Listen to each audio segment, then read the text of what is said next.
Hi guys, welcome back to my video. Want this?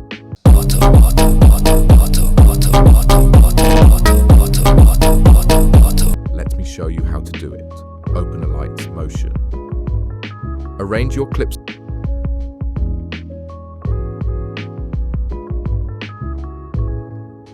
Center your clips. Now set the dot to the character's face. Now add a keyframe in beginning. Now add a keyframe at the end. Zoom full to his face. Now copy my graph to make it look smooth. Now copy the layer and paste its effects to other layers.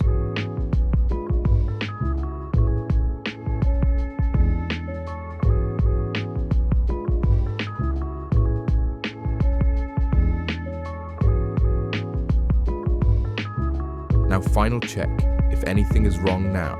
Everything is done. Want this high quality CC? Check out my previous video link in the description.